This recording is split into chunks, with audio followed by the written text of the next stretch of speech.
Okay, if you're not convinced yet that you should buy now and that owning is better than renting, you must continue on to these next couple of slides. If you are convinced and want to get even more excited about buying your home, watch this. Let's talk about the tax implications of owning versus renting, but only after I make it clear that I am not a tax professional, this is not tax advice, and every situation can be different.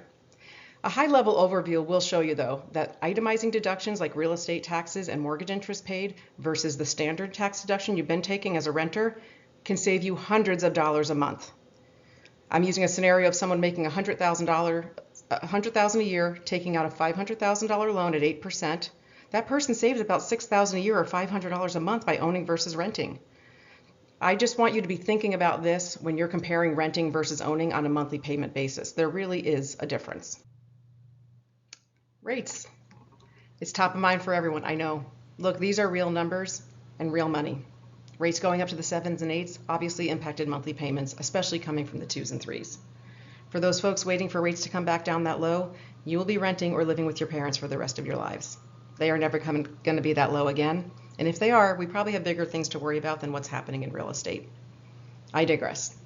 So you don't like today's rates. You're expecting them to go down. Note, I didn't say you're waiting for them to go down because we've established that's not a winning strategy. I'm expecting them to go down too, as are all the brilliant economists out there. The question is when. At Aslan, we are so confident that rates will go down in the next 36 months that we're offering a rate reduction guarantee. If in the 36 months after you close, the national average mortgage rate does not drop by more than 0.5%, we will write you a check for $1,000. If rates do drop that much, we'll refinance you without any lender fees, things like appraisal, credit report, underwriting. That's how confident we are rates will be going down. Again, we know that waiting for them to go down is not the answer.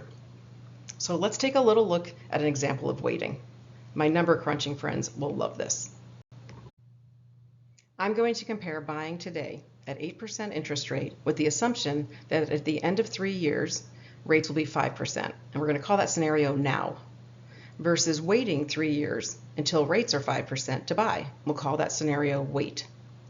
Now we have a purchase price of $625,000 with 20% down. At the end of 3 years, assuming a 5% appreciation rate, which honestly is kind of conservative and frankly impossibly low in the event that rates do dip down and we have another buying frenzy. But in 3 years, this $625,000 house will be worth $724,000, and you'd owe about $486,000. You'd refinance at the end of 3 years into a 27-year loan at 5%, and at that time, you'd be dropping your payment about $1,000 a month.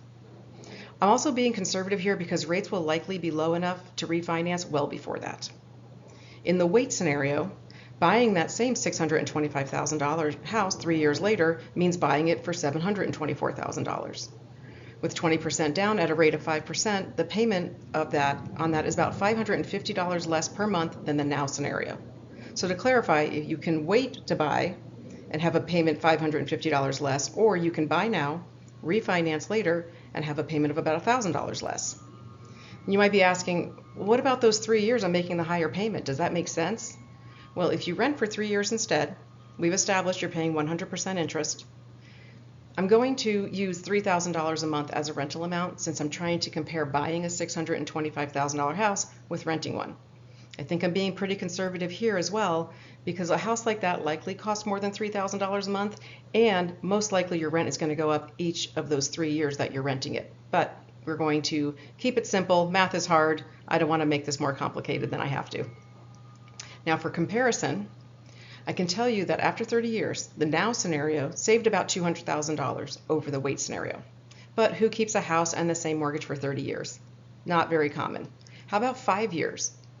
How about you bought your first home and now it's time for you to move up? Were you better off renting instead of buying? After 5 years, the now scenario is walking away with about $100,000 more because remember, they bought that house for $625,000, not $724,000. And they had 5 years of tax advantages, not 2.